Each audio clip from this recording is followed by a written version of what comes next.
Encore une fois, bienvenue chers téléspectateurs de la télévision rwandaise. Je suis David Carmel Ingabire. C'est une joie de vous retrouver. Je vous le disais en titre, alors que les musulmans du Rwanda disent que la fête du sacrifice est importante pour leur foi, le président de la République, Paul Kagame, leur a souhaité une bonne fête et les a invités à renforcer les mesures sanitaires de riposte contre la Covid-19 pendant la célébration. Kassim Youssouf nous fait le point. La fête de sacrifice a été célébrée au moment où une partie du pays, dont la capitale Kigali, est dans le confinement et l'autre dans l'isolement régional. Le président de la République, Paul Kagame, a souhaité une joyeuse fête de sacrifice à tous les musulmans du Rwanda et de partout ailleurs dans le monde. Le chef de l'État les a invités à renforcer les restrictions sanitaires mises en place pour riposter à la Covid-19 au moment où les familles et les amis célèbrent cette journée. À Biryogo, la famille d'El Hadj Bizimungu Yazid et ses voisins ont immolé des chèvres pour distribuer la viande à leurs familles, aux amis et à d'autres personnes dans le besoin. Et c'est ainsi que la fête du sacrifice est célébrée.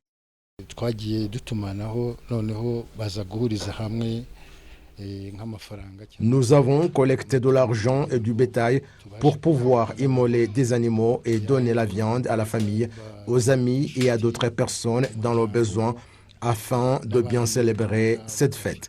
En tant que musulmans, nous considérons que ces valeurs sont importantes et nous devons le faire chaque année.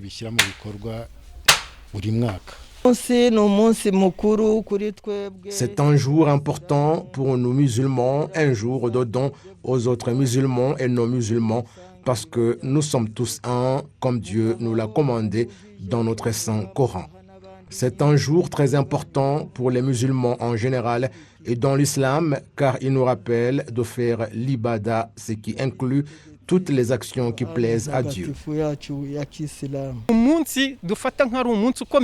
Cette journée nous le rappelle, car aider les musulmans comme les non-musulmans, c'est un devoir pour tout musulman fidèle.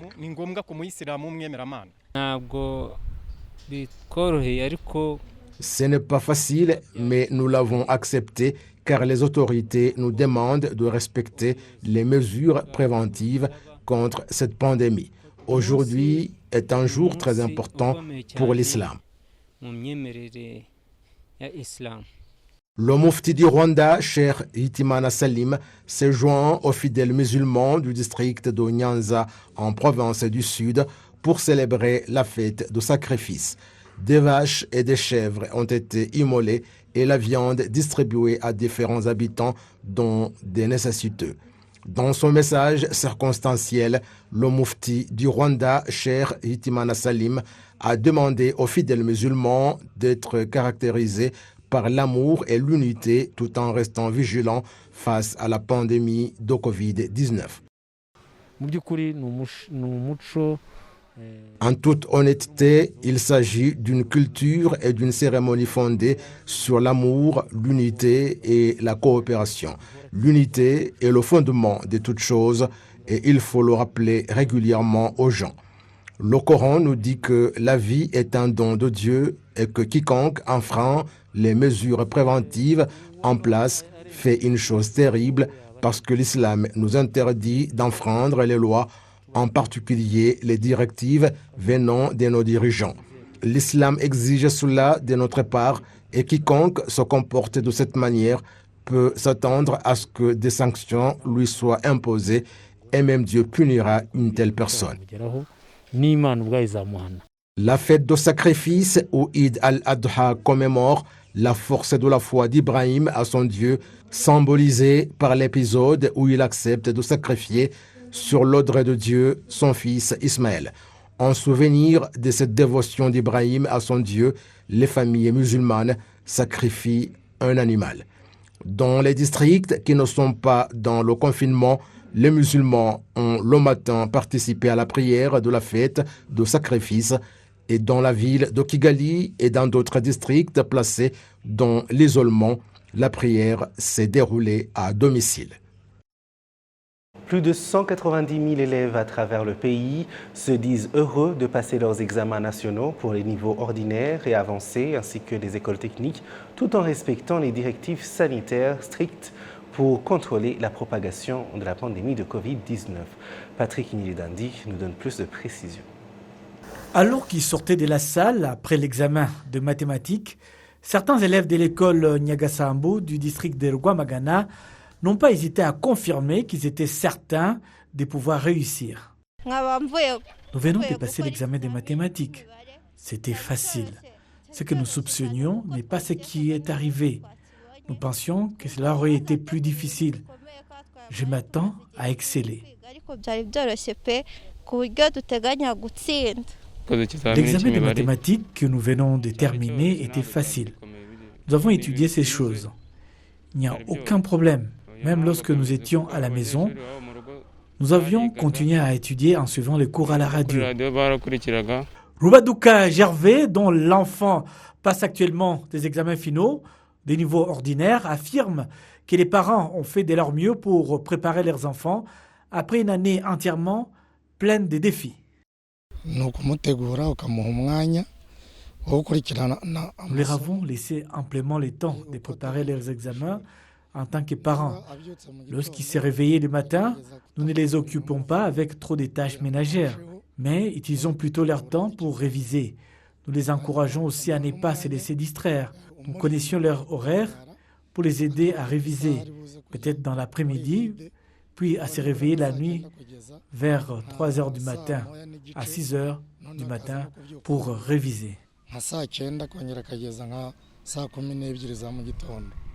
Avec le confinement total, le gouvernement s'est engagé à transporter les élèves qui passent les examens vers et depuis leur domicile.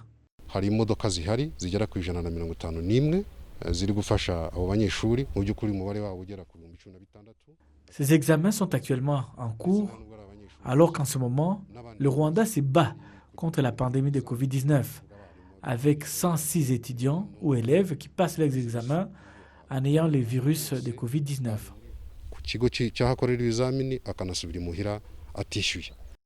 195 987 élèves de niveau ordinaire, avancés et techniques sont ceux qui se présentent aux examens nationaux, dont 1930 des écoles privées qui seront conclus le 27 de ce mois, y compris les examens qui seront conclus toujours le 27 de ce mois. Vous suivez le journal de la télévision rwandaise. Merci d'être avec nous. Le Centre biomédical du Rwanda exhorte les mères qui allaitent et les femmes enceintes à faire attention à ne pas contracter la Covid-19. Le centre explique que les risques sont accrus pour cette catégorie d'infecter leur propre bébé une fois atteinte. Les explications, encore une fois, avec Patrick Nilidandi.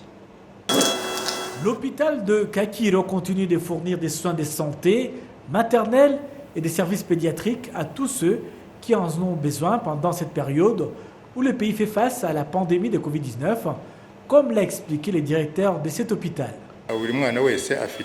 Chaque enfant a son propre lit et le faible poids que nous avons reçu était de 670 grammes. Avec des équipements comme les sirops et les ventilateurs, nous les aidons à bien respirer. Moujay Maria Valentine, l'une des mamans qui se trouve dans cet hôpital, se félicite des efforts mis en place pour renforcer les mesures de précaution pour les protéger contre la Covid-19. Je suis venue ici hier pour accoucher. J'ai été bien reçue. J'ai subi une césarienne et mon enfant est venu au monde en bonne santé avec 3,4 kilos. Nous avons porté nos masques, nous nous sommes lavé les mains, ils ont vérifié notre température et nous nous sommes sentis en sécurité. Nous portons bien nos masques. Nous nous lavons les mains et les services rendus sont bons. Le chef des divisions de la santé maternelle, infantile et communautaire au centre biomédical du Rwanda, Dr Félix Sayinzoga, déclare qu'en général au Rwanda, les services fournis aux femmes enceintes et à celles qui sont sur le point d'accoucher ces derniers temps le sont en conformité aux instructions de lutte contre la propagation de la Covid-19. Cependant, le docteur Sayinzoga indique que certains des patients sont à risque d'infection à la Covid-19 par rapport à d'autres. hari na bamwe bamaze gupfa batwite banafite na Covid. Nous avons eu des cas des mères ayant contracté la Covid-19 et certaines femmes enceintes ont perdu la vie à cause de la maladie. Les mères qui allaitent ont également attrapé la Covid-19. L'immunité des femmes enceintes est parfois faible et peuvent attraper de la fièvre, l'essoufflement et d'autres qui peuvent même aller jusqu'à la mort. Le docteur Sainzoga explique qu'il est important pour la population de protéger les mères et les femmes enceintes contre cette maladie. Ikindi dushishikariza abantu no kwirinda abantu baza gusura cyane abo babyeyi babyaye. Nous exhortons les femmes enceintes et les mères qui ont accouché à réduire le nombre de personnes qui leur rendent visite. La population en général ne devrait pas les visiter car elles peuvent facilement être infectées, car beaucoup de gens ne savent pas quand elles sont malades. Selon le Centre biomédical du Rwanda, RBC, en sigle et en anglais, plus de 94% des mères accouchent dans les hôpitaux et plus de 350 000 bébés naissent chaque année. Cependant, seulement 47% vont pour les soins prénatals qui sont nécessaires au moins 4 fois au cours d'une grossesse. Je vous l'ai dit en titre, il y a eu signature ce mardi d'un accord de coopération entre les villes de Kigali et de Paris dans plusieurs domaines, dont la culture, la technologie et l'innovation. Un reportage de Jean Damascène Manichine. La vision 25 ans du Rwanda prévoit le développement accéléré des villes, notamment la capitale Kigali, et sans oublier le bien-être social avec des espaces aménagés pour le tourisme et le divertissement. Intégrer le bien-être de la population dans le développement intégral urbain, et c'est aussi la visée de Paris, la capitale française. Cette vision partagée par Kigali et Paris, appuyée par la volonté politique des chefs d'État du Rwanda et de la France, est l'un des éléments qui justifie l'accord de coopération entre les deux capitales. Un accord qui, aux yeux des autorités respectives, apportera tant d'intérêt aux deux populations. Ça va faire profiter définitivement à nos populations respectives, surtout pour les échanges que nous allons réaliser. Nous avons parlé ici de la culture, de l'art, nous avons parlé de l'archivage, nous avons parlé du mémoire que nous devons garder dans différentes matières. Et pour nous, Paris, c'est vraiment une référence dans ces domaines. Que tout ce que nous venons de dire, tout ce que nous venons de signer, c'est pas seulement pour la belle vue de la mairie, de nos villes, c'est également que les populations qui y vivent soient des populations, que ce soit des villes vivables, attractives, et que ce soit également que ça change la vie, surtout de nos populations. C'est un partenariat qui est important, c'est une façon d'acter encore plus l'amitié entre nos villes. Et je pense que dans le travail que nous avons à faire, nous les maires des grandes villes, il y a à la fois bien sûr être auprès des populations de nos villes, apporter dans la proximité les services essentiels. La culture en fait partie, évidemment, et le digital en fait partie aussi, puisque ça fait partie de cette révolution qui est en train aussi de bouleverser nos vies, et il vaut toujours mieux maîtriser les choses que les subir. Madame Anne Hidalgo estime que les réalisations du Rwanda dans ces 27 dernières années prouvent la résilience des Rwandais pour ne pas rester prisonniers du passé sombre du génocide commis contre les Tutsis. Ce que je vois, ce que j'observe du Rwanda, c'est aussi cette capacité extraordinaire, cette résilience du peuple rwandais qui a su non pas effacer, surtout pas, non pas non plus tourner la page, mais partir de cette histoire dramatique, la plus dramatique qui soit, un génocide, pour reconstruire une société dans laquelle la place de l'éducation, la place de la culture, l'ouverture aussi au monde est ce qui est le message principal pour permettre aux nouvelles générations et à partir bien sûr des survivants de construire ce Rwanda en paix avec lui-même, mais aussi dans une relation avec avec les pays qui l'entourent et aussi avec la France. Et je pense que les mots du président de la République française ont été aussi un élément très très important pour nous Français de la reconnaissance de cette histoire. La maire de Paris, qui au Rwanda, dans le cadre du congrès de l'Association des maires francophones, a visité le site mémorial du génocide de Kigali à Gisozi et a déposé une gerbe de fleurs sur la tombe commune où reposent plus de 250 000 victimes du génocide perpétré contre les Tutsis. Madame Anne Hidalgo s'est également rendue au Jardin de la Mémoire, sur le site mémorial du génocide de Nyanza dans la partie est de Kigali, où elle a déclaré que le devoir de mémoire est si important pour la construction de l'humanité de la paix mondiale. Jean Damascène Manichimwe pour la télévision rwandaise. Merci Jean Damascène. L'institution bancaire KCB, dont le siège est à Nairobi au Kenya, affirme que le gouvernement du Rwanda a accordé son approbation pour qu'elle devienne propriétaire de la Banque populaire du Rwanda, BPR, dont les actionnaires majoritaires étaient les investisseurs d'Atlas Mara. Cette transaction survient au moment où les chiffres d'affaires des institutions financières au Rwanda montrent qu'ils réalisent du profit malgré que l'activité commerciale ne soit pas épargnée par la pandémie de Covid-19. Qu'est-ce qui motive les entreprises de la sous-région à investir de plus en plus dans le secteur financier au Rwanda? Kassim Youssouf dans un reportage qui essaie de trouver des réponses à cette question. Kenya Commercial Bank, KCB, dont les actions sont sur le marché de valeurs de Londres, a acquis 62% de toutes les actions de la Banque populaire du Rwanda, BPR, qui appartenait à l'entreprise Atlas Mara. Le directeur général de BPR, Maurice Toroich, indique que cette transaction est bénéfique non seulement pour les investisseurs de KCB, mais également pour la BPR et ses clients. L'intention de cette transaction a fusionné le commerce de ces deux institutions bancaires, comme l'a indiqué la direction de KCB, c'est avoir une grande banque pouvant aider à investir dans des grands projets tant en matière des infrastructures que dans le développement des activités du secteur privé. Ceci jouera donc un rôle dans la construction et la croissance de l'économie. Autre chose, c'est que la BPR est la banque qui dispose de plusieurs branches au Rwanda et beaucoup de clients. Les clients de KCB à travers tout le pays bénéficieront des services de BPR qui disposent des branches près d'eux. Et la BPR était une banque locale et la fusionner avec une banque qui opère dans différents pays dans la région va aider les clients de BPR à accéder aux services dans ces pays où opère KCB et profiter de la technologie dans laquelle KCB a effectivement investi.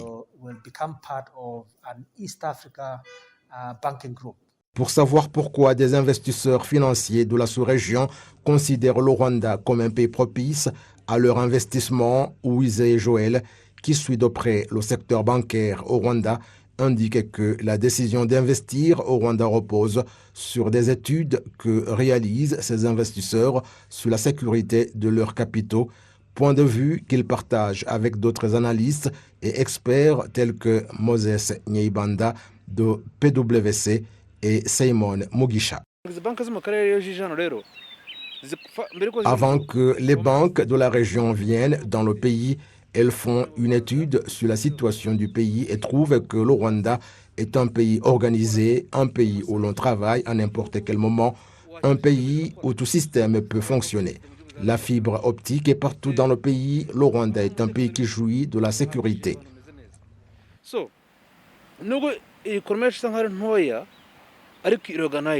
And probably to look at it pre-COVID.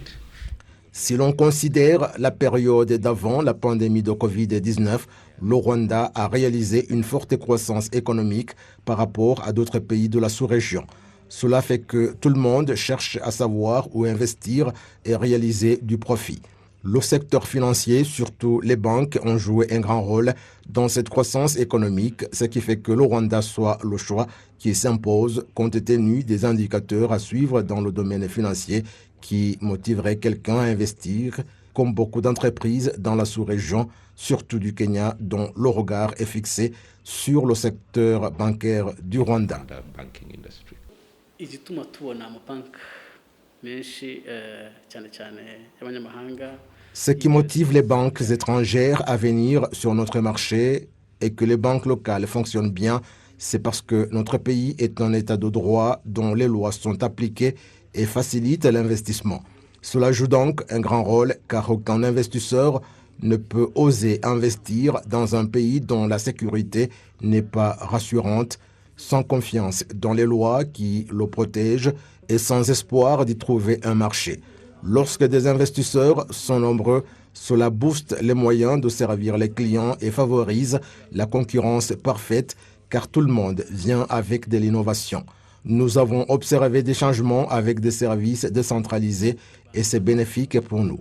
Si nous voyons venir d'autres banques qui investissent dans des grands projets et qui ont beaucoup d'innovation, cela serait une bonne chose car cela permet à la population de faire le choix.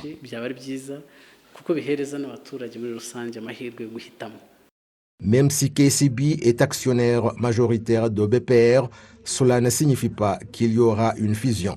La direction de KCB au Rwanda dit que BPR est bel et bien la propriété de KCB, mais continuera à opérer comme une banque individuelle. KCB est coté sur le marché de valeurs de Nairobi et sur d'autres marchés de la région. Que cette transaction d'achat ne soit pas confondue avec l'échange d'actions. C'est une transaction commerciale en donnant de l'argent.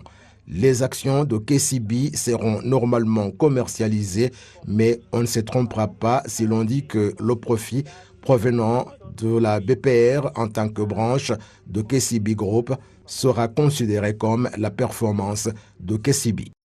Alors que la Banque populaire du Rwanda, BPR, a été créée en 1975 et dispose d'un grand nombre de clients dans le pays, KCB a ouvert ses portes en 1896 au Kenya. C'est l'institution bancaire qui dispose de plus de 360 succursales dans les pays de la région, avec plus de 1090 guichets automatiques ATM dans les pays tels que la Tanzanie, le Kenya, l'Ouganda, le Burundi, le Rwanda, l'Éthiopie et le Soudan du Sud. Et avant de passer à l'international, les responsables de la société minière dénommée Nyabitimbo 123 Mining Limited, basée dans le secteur de Gitambi, dans les secteurs de Gitambi et Gashonga en district de Lusizi, se plaignent de subir des vols nocturnes dans leurs mines en secteur de Gitambi. Ils ont informé les responsables administratifs locaux et ces derniers ont indiqué qu'ils vont prendre les mesures nécessaires en collaboration avec les instances de sécurité. Les explications avec Patrick Nilidanti.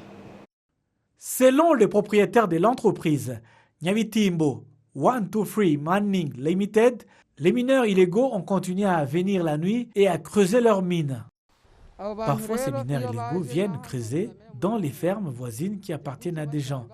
Comme vous pouvez le voir ici, cela menace aussi la sécurité de notre zone.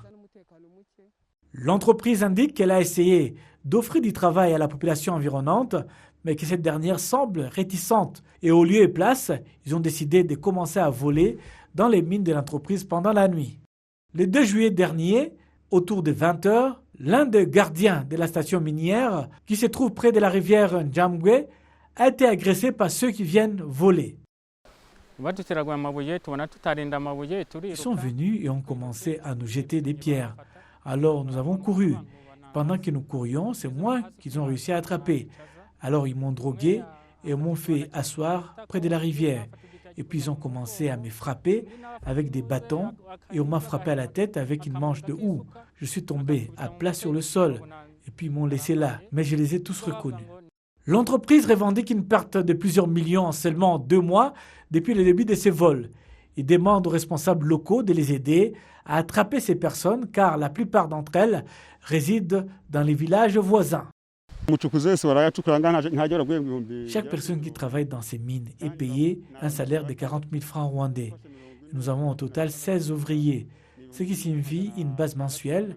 Une entreprise dépense plus de 18 millions et en 2 mois, cela monte à environ 35 millions. D'une part, les autorités disent qu'il y a encore des accords inachevés avec l'entreprise. Donc une fois le problème résolu, les deux parties auront des discussions concernant sa sécurité. Le secrétaire exécutif du secteur Gitambi affirme qu'entre-temps, l'entreprise sera suspendue.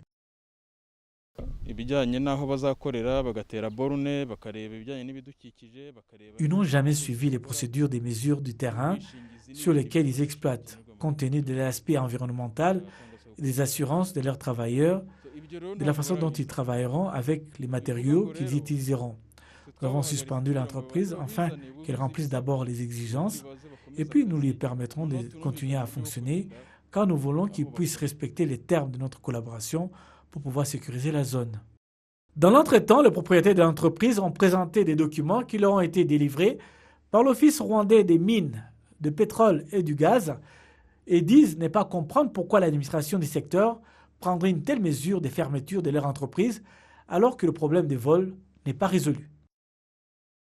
Et voilà, c'est tout pour ce journal. Merci de nous avoir suivis. Je remercie toute l'équipe qui m'a aidé à le préparer. Je suis David Carmel Ingabire. Continuons à respecter les gestes barrières contre la Covid-19 et au plaisir de très bientôt vous retrouver.